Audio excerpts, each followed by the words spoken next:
I'm a big fan of the original Cloverfield movie, and to tell you the truth, this is not a sequel. What's up, everybody? I'm gonna go on a little bit today about 10 Cloverfield Lane. You know, it might go into some spoilers, it might go into some ranting. I just kind of pissed me off. It's a good movie, don't get me wrong. There is some good acting.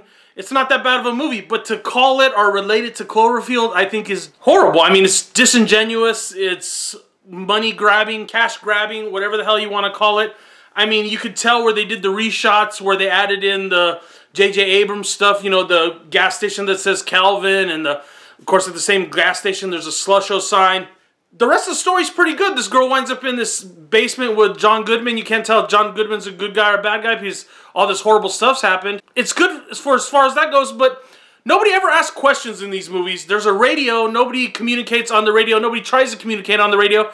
You figure if there was someone, at least another person like you trapped in a bunker, there had to be a few people with bunkers, they would be able to communicate. Nobody even asks twice about the radio. So of course that's, you know, oh, I guess I don't ask questions. I hate people when they're trapped in these situations that don't ask that many questions. Basically, that's the main thing that pissed me off at this movie. At the end, when we finally get our reveal, there's no way this could be a Cloverfield sequel. I don't want to ruin the ending for you, but first of all, it has to happen on a different timeline than Cloverfield. Even if it was in the same universe, it can't be the same thing from Cloverfield. It just pissed me off. I was like, yeah, the movie's good. If it was another movie, if they didn't try to make it a Cloverfield sequel. Actually, I didn't care that much when she got out of the thing. I didn't think it was that great, but yeah. So the movie's alright. I'll give it a 3 out of 5. So for the movie that it is, it's alright. But it's just basically not a sequel to Cloverfield. I would never call it a sequel to Cloverfield. You're talking about two different completely things. The only thing that they relate to in some way. And like, I don't want to ruin the whole thing completely for you, but she gets out of the cellar and it's just not even the same as Cloverfield. And I don't understand how the two things could be related. If it happened in the same timeline, it would have to be after Cloverfield because the cell phone was, you know, a nice iPhone. You know, you would think one of the characters would at least mention what happened in New York or whatever, but they don't. So it's like, so apparently that never happened.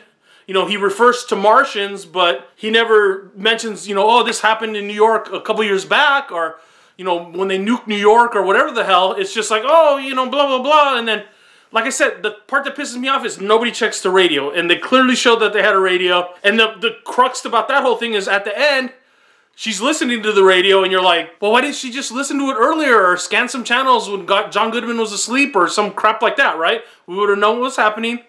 And I guess they couldn't have had a movie though, right? So yeah, the movie is well acted. John Goodman does good. The girl that plays the captive is good. The other guy is good. There's some tension. When she gets out of the thing and the big reveal happens, I wasn't impressed really too much at all. So that's that. And to call it a Cloverfield, like I said, sequel is just pissing on your own franchise. They could have made such a better Cloverfield sequel. It's really sad. And this is just, I mean, it just is, that's to me. And I see people giving it rave reviews, and it just kind of irritates me because I'm like, it pissed on Cloverfield, basically, this movie. That's the way I felt. It was a cash grab. There was no real relation. I would have had it better. It would have been so much better if somehow they tied it in better, but no, they didn't even bother to care to really, oh, it's a blood relative of Cloverfield. What the fuck does that mean? Okay, if you guys have seen 10 Cloverfield Lane, comment down below. Tell me what you thought. Tell me how wrong I am. Tell me how good the acting was, how much tension there was.